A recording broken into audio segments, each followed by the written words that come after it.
کو گالیاں دینا، اس سے یہ سمجھ میں آتا ہے کہ اس جماعتوں کے پیچھے یہ دینی خیال نہیں ہے، یہ ایک بڑی سازش ہے دین کو برباد کرنے کی، اسلام کو بدنام کرنے کی، مسلمانوں کو کتاب و سنت سے دور کرنے کی۔ تبلیغ کا مقصد ہے لوگوں میں خیر کی باتیں پھیلانا۔ تبلیغ کہتے ہیں لوگوں کو اچھی باتیں بتانا۔ تبلیغ کہتے ہیں کوئی انسان برائی کرے تو برائی کرنے والے انسان سے احترام کے ساتھ میٹھی زبان کا استعمال کرتے ہوئے اسے برائی سے روکنا، اس کو کہا جاتا ہے تبلیغ۔ تبلیغ کا مطلب محلوں میں دوسرے مسلک والوں کو مارنا، ان پر غنڈہ گردی کرنا، ان پر حملے کرنا، یہ تبلیغ نہیں ہے۔ اللہ نے کہا ادعو الی سبیل ربک بالحکمۃ والموعظۃ الحسنہ وجادلہم باللتی ہی احسن۔ آپ دعوت دو حکمت کے ساتھ، اچھی زبان کے ساتھ۔ اگر کسی سے آپ کا اختلاف ہے، کوئی آپ کا مخالف ہے، کوئی آپ کی بات کو قبول نہیں کر رہا ہے، تو آپ ان سے بحث و مباحثہ کرو انتہائی احترام اور اچھے انداز میں۔ قرآن تو تبلیغ کا اس طرح سے حکم دیتا ہے۔ ہم نے بھی دیکھا ہندوستان کے اندر، اس جماعت کے اندر ہمیں اس جماعت سے بڑی شکایتیں ہیں، نظام الدین سے شکایت ہے، نظام الدین کے امیر صاحب سے درخواست ہیں، یہاں سے ان سے اپیل کی جا رہی ہیں کہ آپ کی جماعت میں جو شر پسند عناصر ہیں ان کو اپنی جماعت سے باہر کر دیں، اس لیے کہ ہم نے اپنی آنکھوں سے دیکھا ہے ہندوستان کے اندر اس جماعت کے نوجوانوں نے کئی جگہ مساجد کو منہدم کیا ہے، سبلوں کے ذریعے، پھاوڑوں کو لے کر، جی سی پی کے ذریعے کئی مساجد اہل حدیث کو انہوں نے منہدم کیا۔ مدن پلی میں ایک مسجد کو آگ لگانے والے اسی جماعت کے ہیں، وجے واڑہ میں ایک مسجد کو راتوں رات منہدم کرنے والے اسی جماعت کے ہیں، شہر لاتور مہاراشٹرا میں راتوں رات اس مسجد کو منہدم کرنے والے اسی جماعت کے افراد موجود ہیں، ساتھ میں اس شہر کے امیر بھی موجود تھے۔ ہمیں شکایت ہے وہ جماعت نماز کو بلانے والی، مسجدوں میں قیام کرنے والی، ذکر و اذکار کی طرف دعوت دینے والی، آخر اس جماعت کے اندر یہ کون سے افراد پیدا ہوئے ہیں، یہ کہاں سے لوگ اندر داخل ہوئے کہ جو مساجد پر حملے کرنے لگے؟ کیا مولانا الیاس رحمہ اللہ نے اس جماعت کی شروعات اسی لیے کیا تھا؟ کیا مولانا الیاس رحمہ اللہ نے نوجوانوں کو اسی لیے جمع کیا تھا کہ جاؤ تم ہندوستان میں جہاں بھی عقیدہ توحید کی دعوت والی مسجد تعمیر ہو اسے توڑ دو؟ کیا یہی مقصد تھا ان بزرگان دین کا؟ اس جماعت کو اپنی اصلاح کرنے کی ضرورت ہے۔ اور بات جہاں دہشت گردی کی آتی ہے، دہشت گردی کا ذکر کیا جا رہا ہے کہ اس جماعت پر دہشت گردی کا الزام لگایا گیا، کسی نے بھی اس جماعت پر دہشت گردی کا الزام نہیں لگایا، لیکن یہ 100% صحیح ہے کہ اس جماعت نے ہزاروں مسلمانوں پر دہشت گردی کا الزام لگایا ہوا ہے۔ اس جماعت کے امیروں نے، اس جماعت کے کارندوں نے، اس جماعت میں نکلنے والوں نے اپنے اپنے علاقوں میں کئی مسلمانوں کو پر دہشت گردی کا الزام لگا کر جیل میں ٹھونسا ہوا ہے، اور ابھی تک بھی ان کے الزامات کی وجہ سے کئی مسلمان جیل میں ہیں۔ آپ کو یاد ہوگا ایک تبلیغی جماعت کے بڑے عالم دین ہندوستانی پارلیمنٹ میں کھڑے ہو کر سلفیوں پر دہشت گردی کا الزام لگایا تھا، سرکار سے کہا تھا، نریندر مودی سرکار سے انہوں نے اپیل کیا تھا کہ مجھے پتا ہے اس ہندوستان کے اندر سلفی دہشت گرد ہے، سلفیوں کا کام ہے دہشت گردی پھیلانا۔ انہیں نہیں پتا ہے کہ اگر واقعی سرکار نے صحیح ایکشن لے لیا تو پھر سلفیوں کا کیا ہوگا۔ پارلیمنٹ میں علماء عالم دین دیوبند کا بڑا عالم کھڑے ہو کر بول رہا ہے کہ سلفی ہندوستان میں دہشت گرد ہیں، پورے علماء دیوبند خاموش ہیں، سناٹا چھایا ہوا ہے، کسی نے بھی ایک زبان نہیں کھولی کہ سلفی ہمارے بھائی ہیں، ہمارے پڑوسی ہیں، ہمارے رشتہ دار ہیں، ہمارے دوست ہیں، ہم نے تو کبھی دہشت گردی کرتے ہوئے نہیں دیکھا۔ تم نے پارلیمنٹ میں بیان کیوں دیا؟ تبلیغی جماعت میں لاکھوں مسلمان موجود ہیں، کسی نے بھی میڈیا کے اندر یہ بیان نہیں دیا کہ بدر الدین اجمل قاسمی کا یہ بیان غلط ہے۔ یہ دہشت گردی کا الزام لگانے والے پورے ہندوستان کے اندر علماء دیوبند اور تبلیغی جماعت والے ہیں۔ کئی جگہوں پر انہوں نے الزامات لگائے، کئی شہروں میں نوجوانوں پر الزام لگا کر ان کو جیل کی سلاخوں میں چھوڑ دیا۔ اللہ کا شکر ہے ہندوستان کی پولیس کے اندر وہ انصاف نظر آیا ہم کو۔ اس تبلیغی جماعت نے دہشت گردی کا الزام لگایا اور وہ غیر مسلم پولیس نے ان نوجوانوں کو گرفتار کیا، جیل میں رکھا، انکوائری کی، تلاش کیا، گھروں کی چھان بین کیا، ان کے موبائل نمبر دیکھے، ان کی ڈائریاں دیکھی، اور پھر انتہائی بری الذمہ پاک و صاف ان کو چھوڑ دیا۔ ہم شکر مانتے ہیں ان پولیس کا کہ اللہ تبارک و تعالیٰ نے غیر مسلمین کے اندر، ہندوستان کے کافر پولیس کے اندر وہ عقل دیا ہے، وہ شعور دیا ہے۔ یہ دشمن ہونے کے باوجود، الگ مذہب ہونے کے باوجود بھی انہوں نے انصاف والا کام کیا، اور یہ نماز کی طرف بلانے والی جماعت بے انصافی والا کام کر رہی ہے، صرف اس وجہ سے کہ مسلک الگ ہیں۔ آپ جانتے ہیں تبلیغی جماعت کیا ہے؟ تبلیغی جماعت صرف نماز کی طرف بلانے والی قوم کا نام نہیں ہے. تبلیغی جماعت دیوبندی عقائد کو پوری دنیا میں پھیلانے والی جماعت کا نام ہے. دیوبندی عقائد کو پھیلانے والی جماعت کا نام ہے. اور یہ جماعت اس فکر کو، ایک خاص فکر کو پوری دنیا میں عام کرنا چاہتی ہے. اور آپ کو یہ پتہ ہے کہ سعودی عرب کے اندر اللہ تبارک و تعالیٰ نے محمد بن عبد الوہاب رحمہ اللہ کی دعوت کو اس طرح سے کامیابی عطا فرمائی. یہ پورا خطہ، پورا جزیر عرب، پورا ملک یہ دنیا کا ایک عجوبہ ہے. یاد رکھو، ایک عجوبہ ہے. آج تقریباً 1926 سے تبلیغی جماعت ملک میں کام کر رہی ہے. صرف نظام الدین مرکز کے اطراف کے علاقے کو شرک سے پاک نہیں کر سکی. جائیے دیکھ لیجئے، نظام الدین مرکز کے قریب میں روزانہ ہزاروں مسلمان غیر اللہ کے سامنے سجدہ کرتے ہوئے نظر آئیں گے.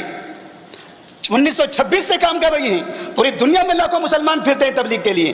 محمد بن عبد الوہاب رحمہ اللہ اور وال سعود حکومت، ان دونوں نے مل کر اتنا بڑا ملک، پورا کا پورا جزیر عرب شرک سے پاک کیا ہوا ہے. اس سے بڑا انعام اور کیا ہو سکتا ہے؟ اس سے بڑی اور اچھی چیز کیا ہو سکتی ہے؟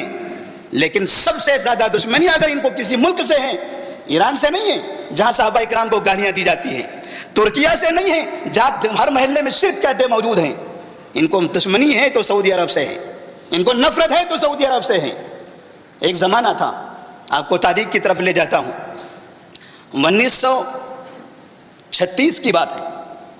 شاہ عبدالعزیز کا زمانہ تھا. شاہ عبدالعزیز رحمہ اللہ نے ملک میں یہ اعلان کر دیا تھا کہ آج ہماری حکومت آ گئی ہے، اب اس ملک میں قال اللہ اور قال الرسول کا حکم ہوگا. اس ملک کا دستور کتاب اللہ اور سنت رسول ہوگا. اللہ کی کتاب، نبی کی حدیثیں، یہ ہمارے ملک کا دستور ہوگا. اسی زمانے میں 1936 میں مصر سے حسن بنا، ایک عالم دین تھے، حسن بنا اخوانی جماعت کے ذمہ دار تھے.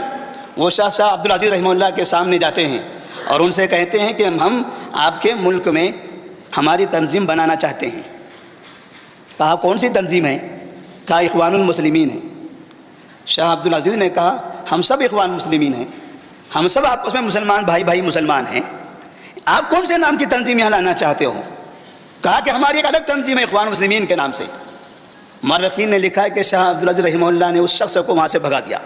کہا کہ میرے ملک میں اس طرح کی کسی تنظیم کی کوئی ضرورت نہیں ہے. جہاں کتاب و سنت کی دعوت دی جا رہی ہو وہاں کسی ولی، کسی پیر کی طرف بلانے کی ضرورت نہیں ہے. اور پھر اس کے بعد 1938 میں تبلیغی جماعت کے بانی مولانا محمد الیاس صاحب شاہ عبدالعزیز کے دربار میں حاضر ہوتے ہیں اور ان سے کہتے ہیں کہ ہم اس ملک میں تبلیغی جماعت شروع کرنا چاہتے ہیں. کہا وہ کیا کام کرتی ہے؟ کہا وہ لوگوں کو کلمے کی طرف بلاتی ہے، نماز کی طرف بلاتی ہے. شاہ عبدالعزیز رحمہ اللہ ان کو بٹھاتے ہیں اور ان کو عقیدہ توحید کی دعوت دیتے ہیں. مولانا محمد الیاس کو اور ان کے ساتھ آئے ہوئے لوگوں کو شاہ عبدالعزیز رحمہ اللہ نے عقیدہ توحید کی دعوت دی اور کہا تمہیں دعوت دینی ہے، یہ عقیدہ توحید کی دعوت دو، پورا ملک آپ کے لیے ہے، پورا ملک آپ کے لیے ہے. عقیدہ توحید کی دعوت کی ہمیں یہاں پر ضرورت ہے. مولانا الیاس منہ بنا کر وہاں سے واپس آ گئے. اس سے سمجھ میں آتا ہے نہ اس شخص کو وہاں عقیدہ توحید کی دعوت کی فکر تھی، نہیں وہاں پر عقیدہ توحید کی دعوت کی فکر تھی. آج ہم بھی دعوت دیتے ہیں، آپ کو تبلیغ کرنا ہے کیجئے تبلیغ. مسلمانوں کو جو شرک کے میدان میں پھنسے ہوئے ہیں ان کو توحید کی طرف بلائیے، لوگوں کے عقیدوں کی اصلاح کیجئے، لوگوں کو کتاب و سنت کی طرف بلائیے. وہ پیروں کی طرف، ولیوں کی طرف، مرشدوں کی طرف، دیوبندیت کی طرف، بریلویت کی طرف، صوفیت کی طرف، ان راستوں کی طرف دعوت مت دیجیے. اللہ کا کلام ہے وہ پڑھائیے کہ اپنی مساجد کے اندر، اپنی مساجد میں فجر کی نماز کے بعد قرآن مجید کی تعلیم دیجیے. اور آپ کو سن کر بڑا افسوس ہوگا، تبلیغی جماعت میں قرآن کی تفسیر کرنا منع ہے. آپ مسجد میں جائیے، فجر کی نماز کے بعد فضائل اعمال آپ کو پڑھنا ہوگا، عصر کی نماز کے بعد بھی فضائل اعمال پڑھنا ہوگا. قرآن مجید کی تفسیر آپ وہاں پر نہیں کر سکتے. آخر کیا وجہ ہے؟ جب تبلیغی کرنا ہے، ہم چاہتے ہیں کہ آپ تبلیغ کریں، ہمارے مسجد میں آ کر تبلیغ کریں، ہم بھی آپ کے ساتھ تبلیغ میں نکلیں گے، 40 دن 4 مہینے ہم بھی لگائیں گے. عقیدہ توحید کی دعوت دیجیے. آئیے ہم بھی آپ کو عقیدہ توحید کی دعوت دیتے ہیں. ہمارے لوگوں کو آپ بلائیے، عقیدہ توحید کی دعوت دیجیے، قرآن پڑھائیے، قرآن مجید سکھائیے، نبی کی سنت کی طرف ان کو بلائیے. صوفیت کا راستہ بتا کر پوری قوم کو گمراہ مت کیجیے. صوفیت کا دروازہ، صوفیت کا یہ راستہ، یہ مسلمانوں کو شرک کی طرف لے جا رہا ہے، مسلمانوں کو گمراہی کی طرف لے جا رہا ہے. آج یہی وجہ ہے، سب سے بڑی وجہ سعودی عرب سے دشمنی کی یہی ہے کہ وہاں عقیدہ توحید عام ہے اور وہ عقیدہ توحید کے علاوہ کچھ سننا نہیں چاہتے۔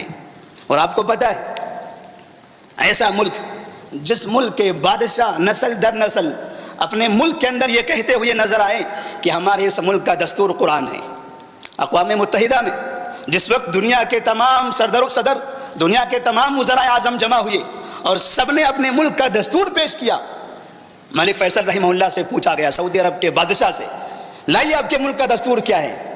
انہوں نے جیب سے قرآن مجید کا ایک چھوٹا نسخہ نکالا اور کہا کہ یہ ہے ہمارے ملک کا دستور۔ جس ملک کا دستور قرآن ہے اس ملک کو کہتے ہیں وہ آل یہود ہیں۔ جن بادشاہوں نے اپنے ملک کا دستور قرآن مجید بنایا ہے یہ جماعت کہتی ہے کہ وہ یہودی ہے۔ ابھی قریب میں محمد بن سلمان کا بیان، جس نے انٹرویو دیتے ہوئے کہا تھا کہ ہمارے ملک کا دستور قرآن مجید ہے، اتنی زیادہ گالیاں دی جاتی ہے اس شخص کو تھیٹروں کے نام سے، سینما ہالوں کے نام سے، اور جن ملکوں کی تم تعریف کرتے ہو، طیب اردگان کو اپنا خلیفہ مانتے ہو، وہ تھیٹروں سے خالی ہے، وہ عیاشیوں سے خالی ہے، وہ عورتوں کے بازار سے ملک خالی ہے؟ کیا وہ شرک کے بازاروں سے ملک خالی ہے؟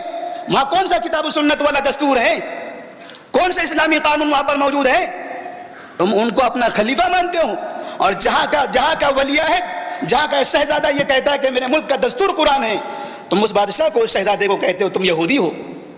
قرآن کا دستور بنانے والے یہودی، امریکہ کا دستور بنانے والے تمہارے اپنے، وہ تمہارے خلیفہ، وہ تمہارے امیر۔ یہ اتنا بڑا دھوکہ ہو رہا ہے دنیا کے اندر، یہ ہمارے ملک کی جماعتوں کے اندر۔ مسلمانوں کو ان جماعتوں سے دور رہنے کی ضرورت ہے۔ یا تبلیغی جماعت کے امیر سے درخواست ہے کہ اگر آپ کی جماعت کے اندر ایسے افراد موجود ہیں جو کتاب و سنت سے دشمنی رکھتے ہیں، توحید والے علماء سے دشمنی رکھتے ہیں، توحید کے عقیدے سے نفرت کرتے ہیں، اپنی جماعت سے ایسے لوگوں کو نکال کر اپنی جماعت کو پاک کر دیجئے، خالص کتاب اللہ سنت رسول پر اپنی جماعت کو چلائیے، جس مقصد کے لیے مولانا الیاس رحمہ اللہ نے شروع کیا تھا۔ آج بھی ہم آپ کی جماعت کی تائید کرنے تیار ہیں۔ مولانا الیاس نے نماز کی طرف لوگوں کو بلانے کی تعلیم دی تھی، لوگوں کو علم کی طرف بلانے کی دعوت دیا تھا، لوگوں کو ذکر و اذکار کی طرف بلانے کی تعلیم دیا تھا۔ مولانا الیاس کا ایک بھی فارمولہ اس جماعت کے اندر موجود نہیں ہے۔ جماعت کے بانی بھی آج اگر اس دنیا میں آج آتے ہیں اور اپنی جماعت کے کارنامے دیکھتے ہیں تو افسوس کریں گے، کیا یہ میری ہی جماعت ہے؟ میں نے اس جماعت کو اسی لیے بنوایا تھا۔ یہ جماعت مساجد توڑتی رہے۔ اللہ فرماتا ہے وَمَنْ أَظْلَمُ مِمَّنْ مَنَعَ مَسَاجِدَ اللَّهِ أَنْ يُذْكَرَ فِيهِ اسْمُهُ وَسَعَىٰ فِي خَرَابِهَا أُولَٰئِكَ مَا كَانَ لَهُمْ أَنْ يَدْخُلُوهَا إِلَّا خَائِفِينَ لَهُمْ فِي الدُّنْيَا خِزْيٌ وَلَهُمْ فِي الْآخِرَةِ عَذَابٌ عَلِيمٌ۔ جو لوگ اللہ کے بندوں کو اللہ کے گھروں سے روکتے ہیں، اللہ کے گھروں کو، مساجد کو برباد کرتے ہیں، اللہ فرماتے ہیں کل قیامت کے دن انہوں اللہ کے دربار میں ڈرتے ہوئے حاضر ہونا پڑے گا۔ دنیا میں بھی ان کے لیے ذلت ہے اور آخرت میں بھی دردناک عذاب ہے۔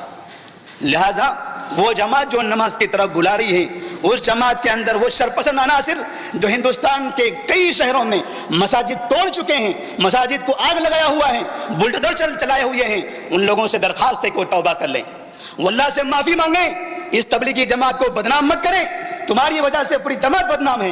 آج اس جماعت پر ایک کلنک لگا ہوا ہے کہ تبلیغی جماعت مساجد کی دشمن ہے، اس لیے کہ اسی جماعت کے کپڑے پہن کر، اسی جماعت کا چولا پہن کر مساجد پہ تم نے حملے کیا۔ ملک میں ایک مسجد توڑی گئی تھی، بابری مسجد، آج تک مسلمان ان کے خلاف بول رہے ہیں۔ ان لوگوں نے سینکڑوں مسجدیں توڑی ہیں۔ آج بھی کئی مسجدیں ایسی ہیں جہاں تعمیر ہونا ہے لیکن تبلیغی جماعت کے افراد تعمیر ہونے سے روک رہے ہیں۔ ان کے خلاف کون کھڑا ہوگا؟ کون سے علماء ان کے خلاف جنگ کریں گے؟ کون سی سرکاریں ان کے خلاف ایکشن لے گی؟ کیا ہماری ذمہ داری نہیں ہے؟ کیا یہ مسلمانوں کی ذمہ داری نہیں ہے؟ ان گنڈوں کو روکیں جو اللہ کے گھروں کو توڑتے ہیں، اللہ کے گھروں کو مسمار کرتے ہیں۔ کیا ان کے امیر صاحب کی ذمہ داری نہیں ہے؟ وہ نظام الدین میں بیٹھے امیر صاحب کی ذمہ داری نہیں ہے کہ میری جماعت کے لوگ اللہ کے گھروں کو توڑ رہے ہیں اور میں اللہ کے گھروں میں لوگوں کو بلاؤں؟ شرم کی بات ہے، یہ انتہائی شرم کی بات ہے۔ ایسے لوگوں کو اللہ کے سامنے توبہ کرنا چاہیے۔ مسجد چاہے تبلیغی جماعت کی ہو مسجد ہے، مسجد چاہے دیوبندی جماعت کی ہو اللہ کا گھر ہے، مسجد چاہے اہل حدیث کی وہ بھی اللہ کا گھر ہے۔ اب اہل حدیث کی مسجد کہہ کر اس کو گرا دو، یہ اللہ تبارک و تعالیٰ برداشت نہیں کرے گا، ہم بھی برداشت نہیں کریں گے، دنیا کا کوئی مسلمان اسے قبول نہیں کرے گا۔ تبلیغی جماعت کو اپنی اصلاح کی ضرورت ہے، کام بہت بڑا ہے۔ شہر شہر گلی گلی جا کر لوگوں کو بلانا، اپنے خرچ پر، اپنے جیب کا خرچ کر کے لوگوں کے پاس جا کر ان کو مسجد سے جوڑنا، یہ معمولی کام نہیں ہے، یہ معمولی کام نہیں ہے۔ لیکن یہ کام کرنے والوں کی اصلاح کی ضرورت ہے، یہ کام کرنے والوں کے دلوں میں ایمان داخل کرنے کی ضرورت ہے۔ ان کو ایماندار بنانے کی ضرورت ہے، ان کے دل میں عقیدہ توحید داخل کرنے کی ضرورت ہے، مسلمانوں سے ان کے دل میں ہمدردی پیدا کرنے کی ضرورت ہے، اور انہیں یہ بتانے کی ضرورت ہے کوئی بھی ہو، آپ کا ہو یا کوئی اور ہو، آپ کے مسلک کا ہو یا کسی اور مسلک کا ہو، ہر مسلک کے مسلمان کا احترام کرنا آپ کی ذمہ داری ہے۔ آپ کے مسلک کا ہو تو احترام، کوئی دوسرا مسلمان دوسرے مسلک کا ہے تو اسے گالیاں۔ اکرام مسلم کا مطلب کیا ہوا پھر؟ اللہ تبارک و تعالیٰ سے دعا ہے کہ اللہ تبارک و تعالیٰ تبلیغی جماعت کو ہدایت دے، انہیں عقیدہ توحید کی دعوت دینے کی توفیق عطا فرمائے، کتاب و سنت کی طرف لوگوں کو بلانے کی توفیق عطا فرمائے۔ جن علماء دیوبند نے، جن ندوہ کے علماء نے جمعیت اہل حدیث کو اس ملک میں بدنام کیا ہوا ہے، سلفیت کو دہشت گردی کا الزام لگا کر ہمارے نوجوانوں کو جیل کی سلاخوں میں ڈالا ہوا ہے، اللہ ان علماء کو تو ہدایت دے دے، ان علماء کو صحیح راستے پر چلنے کی توفیق عطا فرما، بدعت اور خرافات سے ان کو دور کر دے۔ اے اللہ سعودی عرب اور وہاں کے حکمرانوں کی تو حفاظت فرما، جو مکہ کی، مدینے کی، کعبہ کی، مسجد نبوی کی حفاظت کر رہے ہیں، اے اللہ تو ان کی حفاظت فرما، جنہوں نے اس ملک میں امن قائم کیا ہوا ہے، اے اللہ تو ان کی زندگی میں امن فرما، محمد بن سلمان کی حفاظت فرما، ملک سلمان کی حفاظت کر، اے اللہ تو ان کو مزید طاقت عطا فرما تاکہ اس ملک میں عقیدہ توحید مزید عام ہو، اور وہاں سے جو برائیاں ہیں اے اللہ تو ان کی برائیوں کو ختم کرنے کی توفیق عطا فرما۔ اے اللہ ہمیں مکہ اور مدینہ میں امن کے ساتھ جانے اور امن کے ساتھ واپس آنے کی توفیق دے، کسی بھی ملک، کسی بھی وقت میں، کسی بھی زمانے میں وہاں پر فتنہ و فساد نہ ہو، اور جو جماعتیں خفیہ طریقے سے سعودی عرب میں کام کر رہی ہیں، وہاں بغاوت کرنا چاہتی ہیں، وہاں مظاہرے کرنا چاہتے ہیں، وہاں کے امن کو برباد کرنا چاہتے ہیں، وہاں کے حکمرانوں کے خلاف علماء کو، عوام کو بھڑکاتے ہیں، اے اللہ تو ان جماعتوں کو ہدایت دے دے، ان جماعتوں کو وہاں سے برخاست کر دے جو بھی جماعت ملک میں بغاوت کا کام انجام دیتی ہیں، حرمین شریفین کو برباد کرنا چاہتی ہیں، اے اللہ ایسی جماعتوں کو تو اس طرح سے نکال دے جس طرح سے آٹے سے بال نکالا جاتا ہے۔ اے اللہ جب تک ہمیں زندہ رکھ، عقیدہ توحید پر زندہ رکھ، اور جب ہمارا خاتمہ ہو تو لا الہ الا اللہ محمد رسول اللہ پر خاتمہ ہو۔ وآخر دعوانا ان الحمد للہ۔